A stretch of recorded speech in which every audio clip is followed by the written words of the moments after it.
was regarded as an undersized overachiever. As a light heavyweight in the 1984 Olympics, he suffered a controversial disqualification. As a pro, he won the 190-pound title, which had little public appeal. Though lacking the natural size of a heavyweight, Holyfield set his mind to conquering that division as well. My coach told me at 8 years old that I could be the heavyweight champ of the world. I hadn't reached the goal. If I would have just stayed the junior heavyweight champ of the world, been undefeated and retired. He had the skills and smarts, but what made him special was his belief that he could break his opponent's will, no matter his size. I chose to be insecure about what I thought the people would say. I wanted to prove to the guy, you hurt me, I'm gonna hurt you back. Holyfield always talked about how he would box, and then of course he would get hit, and he would start a brawl, and that was his nature. The bigger his opponents, the bigger his will seemed to grow. There was a moment in the Holyfield-Foreman fight. Another left hook, and a right. When Evander went after George and landed 18, 19 punches in a row, he just wasn't going to take no for an answer. But his inability to KO former champions Foreman and Larry Holmes seemed to confirm the view he was an outstanding fighter, but not the type of dominant heavyweight fans preferred. People thought of him as a blown-up light heavyweight, a blown-up cruiserweight. There was this thought that he was just holding on to a title that still really belonged to Mike Tyson. Tyson had lost the crown, perhaps the biggest upset in boxing history, to 40-1 underdog Buster Douglas in Tokyo. 8 months later, Holyfield won the championship by knocking out Douglas in the third. Still, respect was elusive. And they said, the only reason why you won that because this guy was overweight. And I knocked him out, but people said, well, Tyson hit him harder than that. After a dynamic powerhouse like Mike Tyson, Evander Holyfield wasn't appreciated for the great fighter he was. It was hard for people to accept that someone can be the heavyweight champ of the world and not be as big a puncher as Tyson. Only a fight with Tyson could convince the skeptics, and one was scheduled for November of 1991. However, delays, caused first by an injury to Tyson's rib and later by his rape conviction, deprived fight fans of the most eagerly anticipated heavyweight fight in years. With Tyson in prison, Holyfield scheduled a giant of a young fighter from Tyson's neighborhood in Brooklyn, the unbeaten Riddick Bowe. There were questions about Bowe's qualifications. The knock on him was that he was lazy. There were rumors all the time. He had to be barred from going to the kitchen during training. It was difficult to get him to get up and do his road work. I was with Riddick when he was an amateur, and we had a lot of fun, but he never showed the drive to be a champion. Louis brought him in as a sparring partner for Tyrell Biggs. Tyrell was beating the living shit out of him every day, primarily because he was just going through the motions. But no one questioned Bowe's pure talent for fighting. We knew that he had the size, we knew he had the speed, we knew he had the strength and the talent. What we didn't know is whether, when the going got tough, whether he was going to be able to step it up. As he showed against trial horses Pierre Coetzer and Bigfoot Martin, Bowe was not the usual plodding giant. Taking on Holyfield for the title, however, would require a new level of commitment. He was the guy that I boxed when I was an amateur, he was a professional. But I knew that from his attitude and his makeup, when you fight a guy like Evander Holyfield, I'm gonna tell you, Evander comes to get it. So I never underestimated him.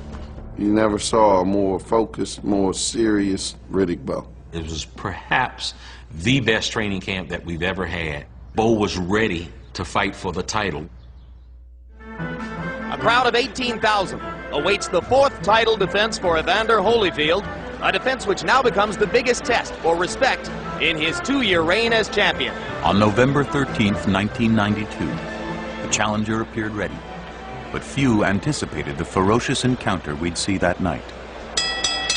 The question in the air was, how would Bowe deal with the kind of pressure and firestorm that Holyfield was capable of bringing to him? And they brawl in the center of the ring. Bowe has answered some questions early in this fight. He is showing a real willingness for combat. Holyfield intended to box and flurry with Bo, as he had against Douglas, but that plan was quickly abandoned. He hit me so hard, but because of pride, I stayed there so long, both my eyes were swollen up so I couldn't see from the outside. Just a night of me standing there toe to toe. Fighting at this furious pace, many felt Bo would wilt. Riddick Bowe used to be my sparring partner.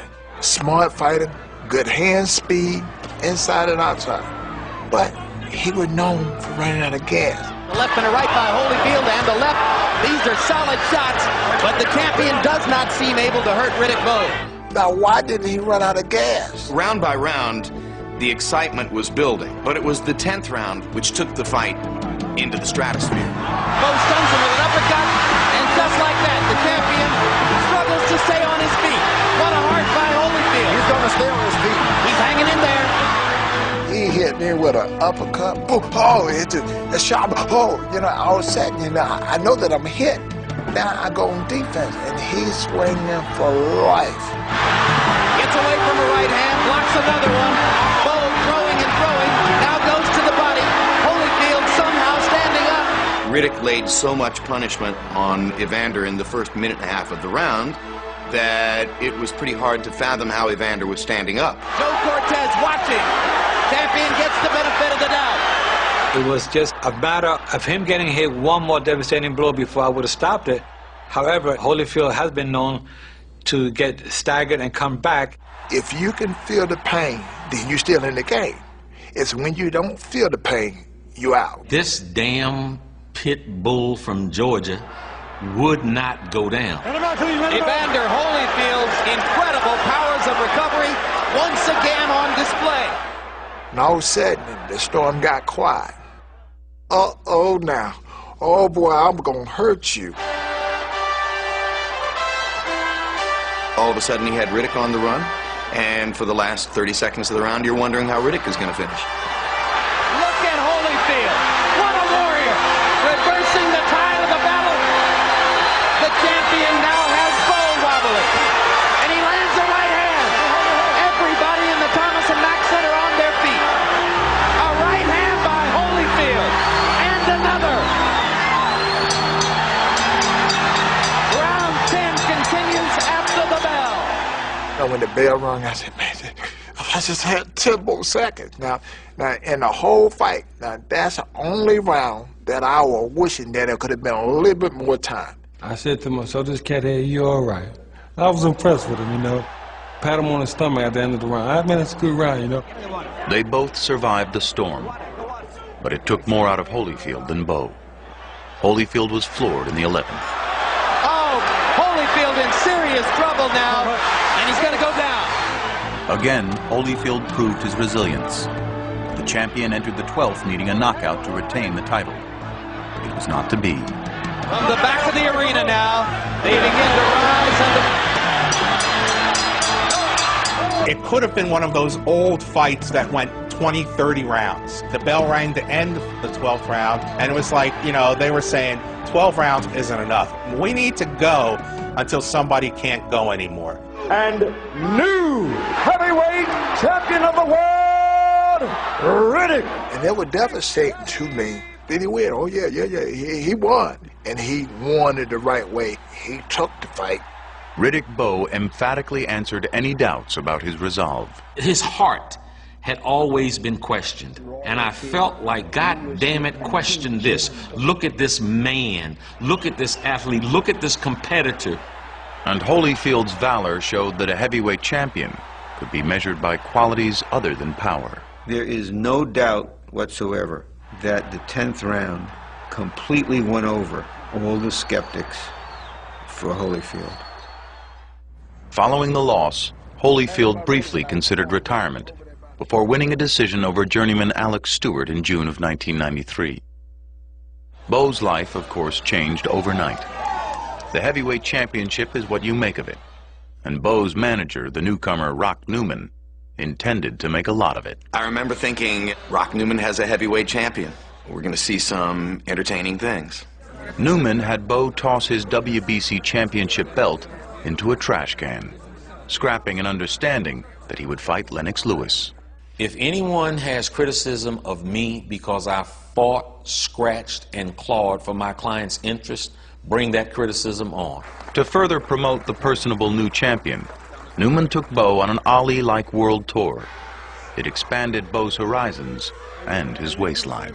I got a chance to meet the Pope. I was in Somalia, I was in Germany, I was all over the place. By the time you get through traveling all over the world and shaking people's hand and smiling, you don't get a chance to train.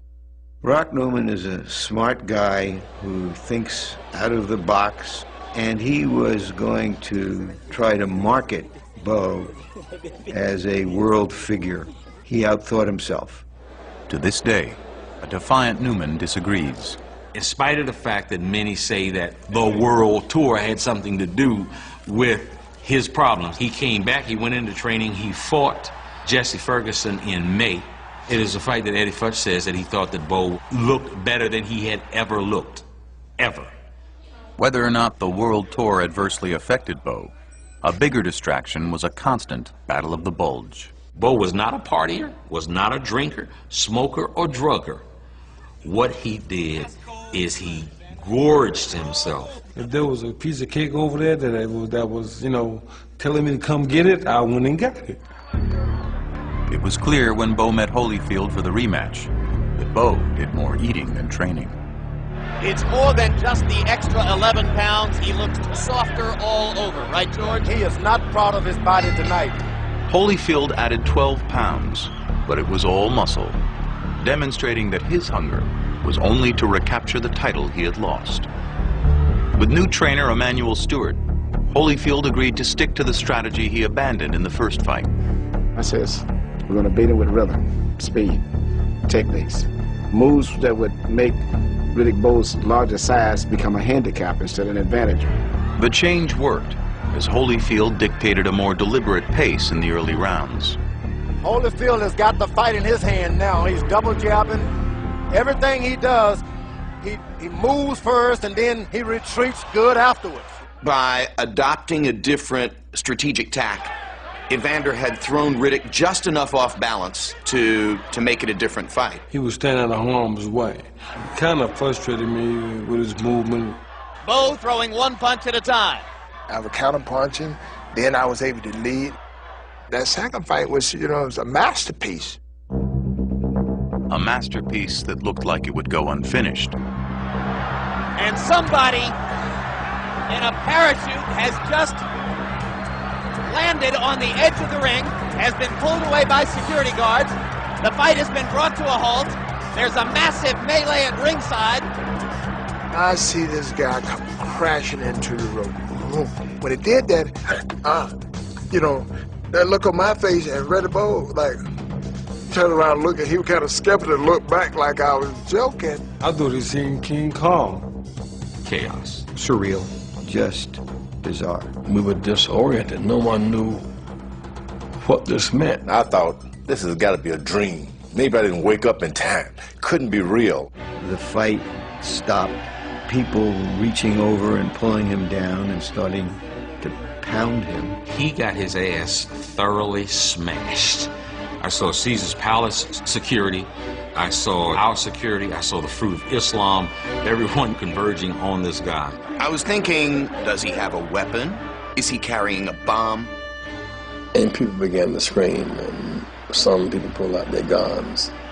I grabbed Mrs. Bowe and we hit the floor because we figured that the shooting would be in our direction.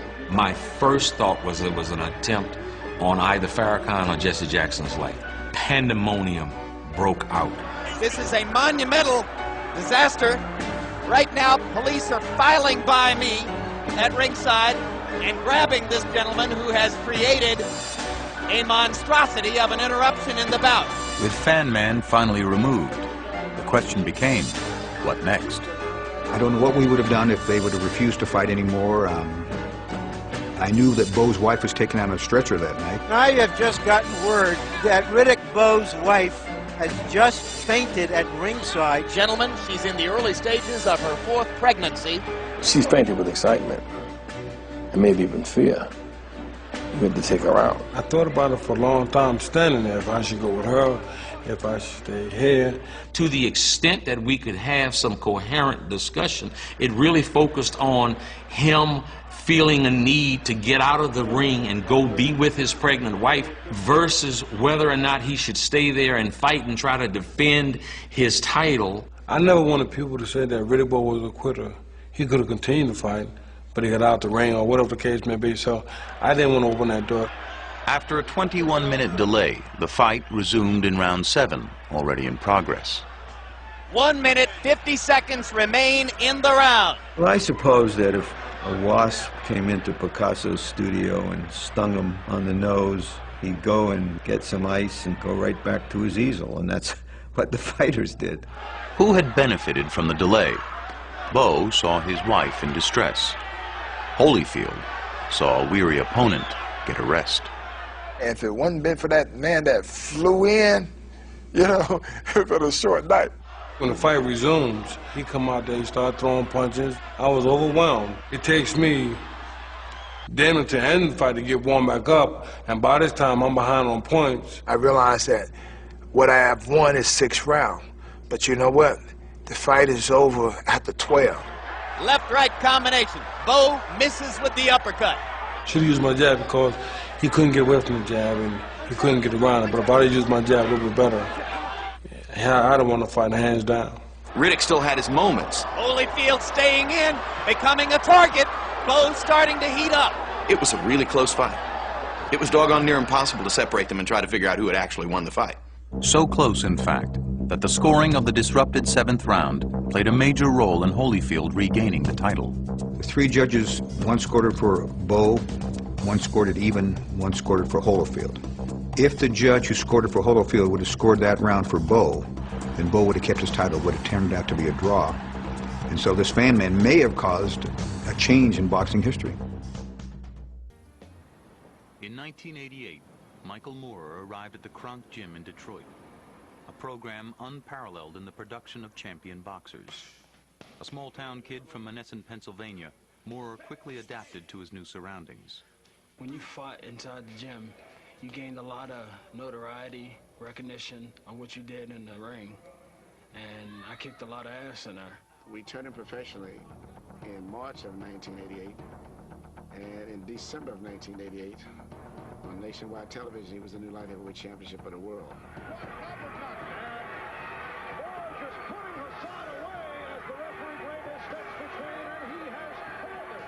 Manuel promoted him as the next Tommy Hearns, and so from day one he was under a lot of pressure. Michael Moorer was definitely one of the greatest light heavyweights I've had in the history of boxing. Michael Moorer had knocked out every opponent he faced as a light heavyweight. With nothing left to prove in the light heavyweight division, he became a heavyweight, facing men often 80 pounds heavier than any previous opponent.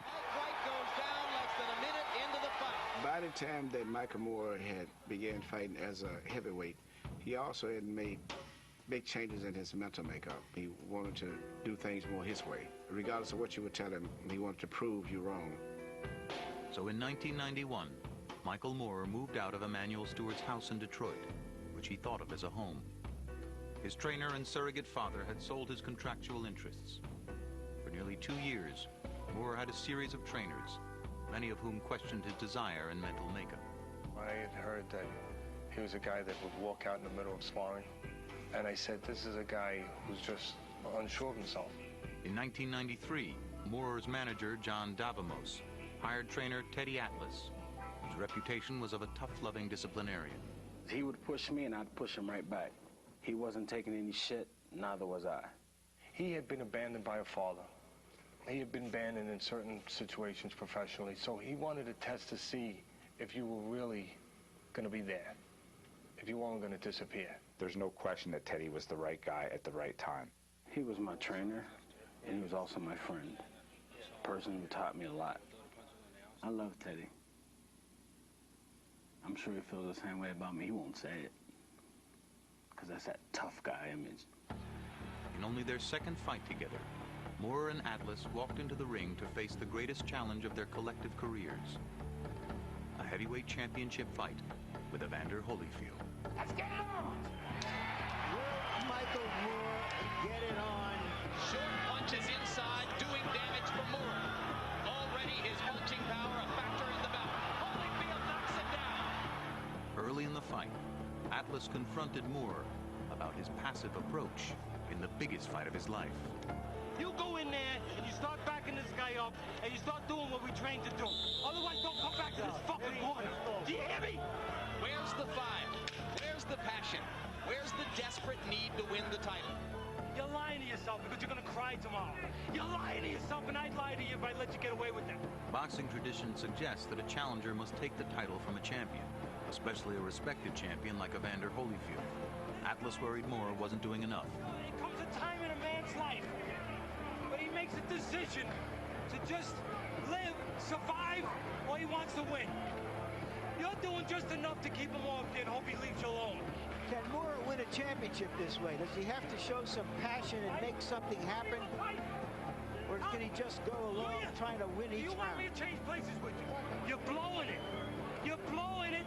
You're satisfied just to do enough to keep him off you. You can't do that now. In this world, we can't do that all the time. You heard it. That's as good as anybody can say it. As the fight progressed, Moore began to heed Atlas's instructions and went after Holyfield. To many, it seemed Teddy Atlas willed Michael Moore to victory. They made him the star, but I was the fighter who brought that out in him. One last assault from the challenger. And new heavyweight champion of the world. Was there anything in particular that he said that rung a bell? When he said this is the one opportunity in a lifetime, you've got 12 minutes to go? He told me this is for my son, and I pushed hard for my son. In addition to the credit given to Teddy Atlas, the legitimacy of Moore's victory was called into question by rumors surrounding the health of Evander Holyfield. Evander went to the hospital to have his eye sutured. At that point, he developed some shortness of breath, he got some fluid in his lungs, and there appeared to be an obvious problem with his heart. The circumstances involving Evander Holyfield after the fight were so unfair for Michael because it made his victory almost shallow. They took away from me winning the championship and focused it on him having a heart attack, so-called heart attack. Coming off the Holyfield win, he felt like he had something to prove.